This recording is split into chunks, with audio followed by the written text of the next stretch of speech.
What's up, guys? This is Jason from Overcast TV, and today I'm going to show you how to make really complex animations like this within OBS using OBS's animators and internal filters and only 3 layers of video. Stick around.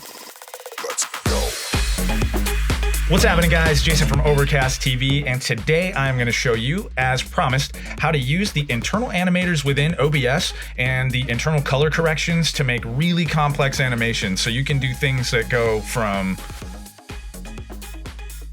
crazy animations like this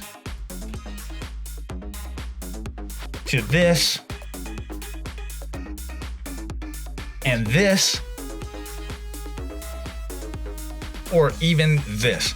So all of this is done using just the same layers and combination of layers. So I'm going to show you how to do that now. So in order to do this, the first thing that I'm going to need to do is create a new scene. So we'll go down to our scenes here in the bottom left corner, click the little plus, and we're going to call this one Get Wavy 1.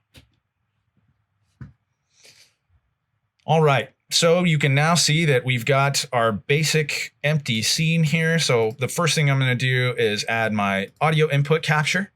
Now I've already got this mic configured, so I'm going to go to my add existing and select it, tell it okay. And now you can see that the levels are coming in nice and hot. Next thing we want to do is add the camera. So we're going to go to video capture device, and we've got the existing one. So I'm going to select that and tell it okay. Still got my gap in my green screen over here, so 2 things need to happen. I've got to scale it so where it fits into place, and then again, holding down Option, I drag that over to crop the edges there, and that's looking good. So I'm going to lock that in place. Now, the first thing I need to do is select both of these layers, holding down Shift, right-click it, and then go and say Group Selected Items. We're going to call this Camera Group, and that is great. So we can go ahead and collapse that now. And now we've got this set up. We're going to lock this in place, and we're good to go. But you can see no background, so we need to add that next. So same thing, go down to my sources, click plus, and we're going to add a media source. We're going to call this Get Wavy Crowd, tell it okay. Remember to click loop, close file when inactive, and then browse for the file. I've got these on my desktop and the nightclub flashback, so we'll go ahead and click that base layer, tell it okay. And now we've got the nightclub in there. So I'm going to go ahead and drag that behind the camera and lock it into place. So now we've got our main layer going. So this thing animates by itself. You can see it's already got a bunch of glitchy textures in there, and it animates real quickly on time to 125 BPM. So that is step 1. Next thing we do, go back to our sources, click the plus, and we're going to add another media source. We'll call this Get Wavy Waveforms Bright. Tell it okay. Same thing. Loop, close file when inactive, browse, and then we're going to go in. I want my bright ripples, tell it okay. And now we have it in there as well. I'm going to go ahead and lock that because it's already scaled to the proper height. And then I'm going to select the layer, go to filters, click in the effects filters, and I'm going to add a Luma key. Tell it okay. You may remember this from the previous tutorial. You can see that's already starting to cut out some of the background. So I just drag the Luma minimum up until the waveforms start to become transparent. That's looking pretty good. Turn the smoothing up a little bit, and there we go. So now we've got our first layer animating in there. I'm going to drag that behind the camera as well. Oops, that went into the camera group. So I'm going to grab that, pull it down, pull the crowd behind it, and there we go. So you can see we've got 2 layers animating in there. Now I want to duplicate this same layer, but I need to add a second one. So I'm going to go plus again, media source, and we'll call this Get Wavy Sideways. Okay, following the same process. I'm going to select that same bright ripples comp, tell it okay. And now I want to scale this down about like that.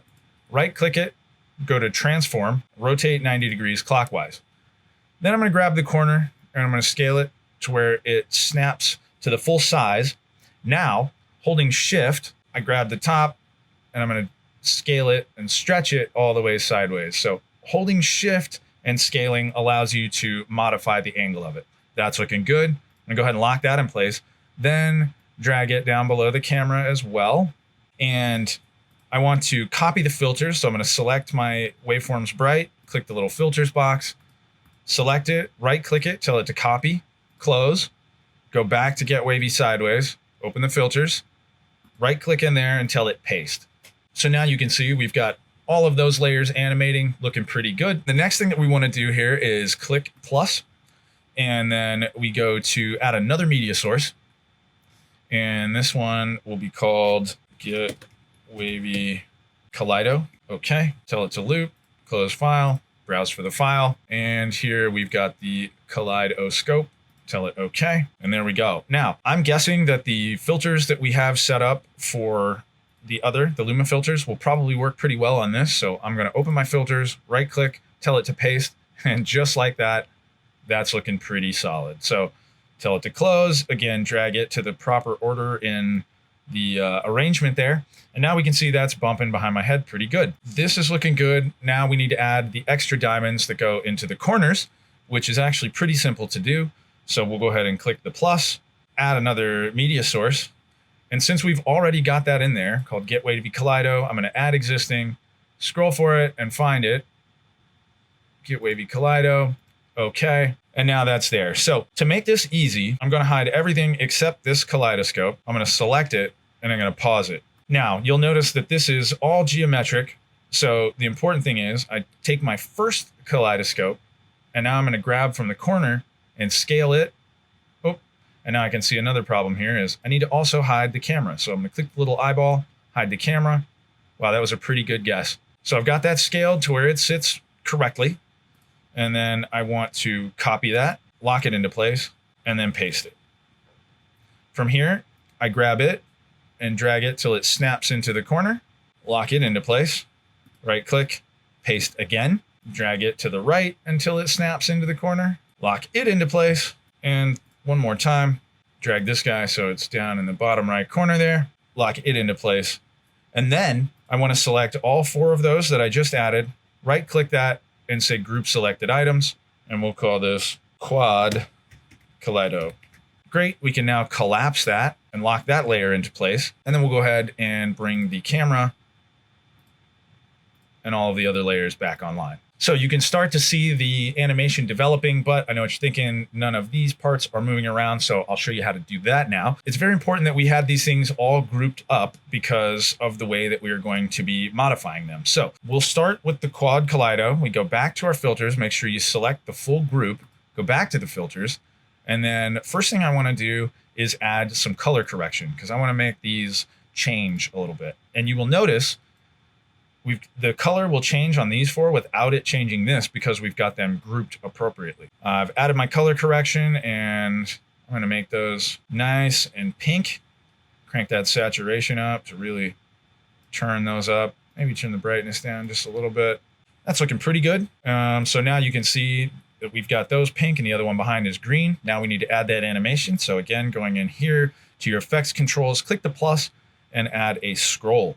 Tell it okay. And depending on which way you want to scroll it, either horizontal or vertical, you can just drag these sliders to do it. So with these, I want them to scroll down. So I'm going to drag it over to the left. You can see actually the speed will adjust a little bit as it goes. Tell it to close. So now those are animating. And what I need to do is go back over to the Get Wavy Kaleido and tell it to play again. Now you'll notice that the tempo sync starts and the animation is happening. I'm going to go to this one and group it individually so that it doesn't affect it in other layers. And we'll call this Kaleido main. Then from there, same thing, lock it into place, add filters. And this one, we will color correct in the opposite direction.